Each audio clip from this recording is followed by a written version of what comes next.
जादवपुर लोकसभा क्षेत्र के लोगों का, जिन्होंने मुझे भारी बहुमत से यहाँ पे जिता के भेजा और ये पैगाम दिया कि पश्चिम बंगाल में नफरत की रणनीति और धोखेबाजी की राजनीति नहीं चलेगी। अध्यक्ष महोदय, मैं उम्मीद करूंगी कि आज आप मुझे पूरा बोलने का मौका दें, क्योंकि हाल ही में हुए नीति आयोग की जो मीटिंग हुई थी, वहाँ पे हमारी माननीय मुख्यमंत्री, जो देश की एकमात्र महिला मुख्यमंत्री भी है, उनका माइक बीच राह में ऑफ कर दिया गया था। वो बंगाल के अरे अभी तो शुरुआत है, ये तो ट्रेलर है, पिक्चर बाकी है। अध्यक्ष महोदय, मैं आपसे ये बोलना चाहती हूँ कि वो बंगाल के हक के लिए यहाँ पे सवाल उठाने आई थी, वो बंगाल के लोगों की बात रखने यहाँ पे आई थी, लेकिन उनका माइक ऑफ कर दिया गया। आपके माध्यम से मैं इस सदन में उपस्थित वहाँ जो बैठे हैं माननीय सदस्य, कोई भी घटना को सर एक लाइन आपका डिलीट करेंगे सर, एक लाइन सर, मैं यही बताना चाहती हूँ कि बंगाल के लोगों का आगे जाके बंगाल के लोग आपके पार्टी की माइक ऑफ कर देंगे। बस एक चुनाव बाकी है, आप देख लीजिएगा। Sir, all India Trinamool Congress इस सदन और इस देश का थर्ड लार्जेस्ट ऑपोजिशन पार्टी है, और हम आपसे धन्यवाद हम आपको देते हैं कि आपने हमको रेलवे, स्वास्थ्य, शिक्षा और आज ये पशुपालन जैसे महत्वपूर्ण विषय पे चर्चा करने का मौका दिया। लेकिन तृणमूल कांग्रेस आगे जाके देश के हर महत्वपूर्ण मुद्दे पे बात करेगा, चाहे वो चीन का अनैतिक रूप से इस देश में प्रवेश हो या वो 700 से ऊपर आंदोलन जीवी किसानों की। माननीय सदस्य, आप पहली बार बोल रही हैं, मैं आपको हस्तक्षेप नहीं करना चाहता, लेकिन जिस अनुदानों की मांगों पर चर्चा सर अभी आ रहे हैं सर, नीट के घोटाले से लेके जीएसटी के बोझ तक, एयरपोर्ट की छत टूट जाने से लेके रेल पटरी से छूट जाने तक, तृणमूल कांग्रेस के सदस्य, हर सांसद देश के हर गंभीर मुद्दे पर चर्चा करेंगे। बस यही आपको बोलना था। रिस्पेक्टेड सर, मामाटी मानुष is the Magna carta of the governance of West Bengal and our party, and I feel truly honored that today I've been given the opportunity to talk on a ministry which is intrinsic to the Mamati Manush of the country. हमारे किसान अपनी मवेशी को, अपनी फसल को माँ की तरह पूछते हैं, जिस खेत में वो हल चलाते हैं उस जमीन को नमन करते हैं। But does this major sector get support from the government?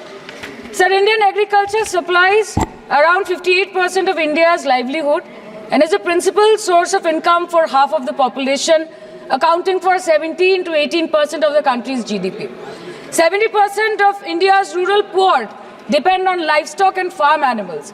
But does this sector get what it deserves? इसका जवाब अगर आप देश के किसान से पूछेंगे तो वो आपको यही बात बोलेंगे कि चाय से शुरू हुई थी सरकार और गाय पे अटक गई और विकास की मौसी 10 साल में रास्ते में भटक गई।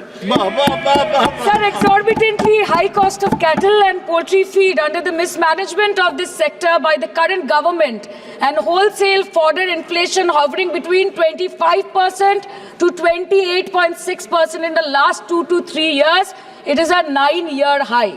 Sir, किसान खुद क्या खाएंगे? अपने परिवार के लोगों का खिलाएंगे? अपनी गाय, भैंस, भेड़, बकरी को क्या खिलाएंगे? सर, ऐसे ही वारदात होते हैं जहां गरीबी से जूझता हुआ एक किसान उसको अपनी गाय, भेड़, बकरी को बेचने में मजबूर करते हैं और अंत में जाके वो अपनी खुद की जान ले लेते हैं। सर, पिछले 10 सालों में 1,12,000 किसानों ने इस देश में आत्महत्या की। एनसीआरबी की एक रिपोर्ट के अनुसार 10 साल में हर दिन इस देश में एवरेज में 30 किसान हर दिन अपनी जान ले लेते हैं। सर, इस देश के लोगों का यही है किस्सा कि जिसको जिताया वो राजा की तरह जाएगा और जिन्होंने जिताया वो फकीर की तरह। सर, ये बहुत गौरक्षा की भी बातें करते हैं। देश के लोगों को ये पता होना चाहिए that there is a fodder crisis in India and the union minister has himself stated in a written reply in Rajya Sabha that yes, the country is deficit in fodder. So it means that cows are dying without food in government-owned goshalas, especially the BJP-ruled state. 74,000 cattle had died at Panjrapols in Sundarnagar and Banaskantha district of Gujarat in the last 3 years. 200 cows were found dead in Madhya Pradesh's Shivpuri district. 173 cows allegedly died in a week in Chhattisgarh. and 74,016 cows had died in Hingonia Gaushala in Jaipur during the previous BJP government in Rajasthan. तो sir पहले खाना ही नहीं मिला, fodder crisis, फिर मिल भी जाए तो इतना महंगा कि किसान खरीद ही नहीं पा रहा है, फॉडर इन्फ्लेशन, और सर खाना मिल भी जाए तो पशुओं की बीमारी। उससे मुकाबला करने के लिए इस सरकार ने क्या किया? The Parliamentary Standing Committee on Agriculture, Animal Husbandry and Food Processing presented its report which stated that 32.7 lakh cattle were infected by the viral lumpy skin disease across several states and a whopping 2.4 lakh cattle died within months. आखिर tough है कौन? Tough वो है जिसमें है लंबे stroke वाला दमदार इंजन।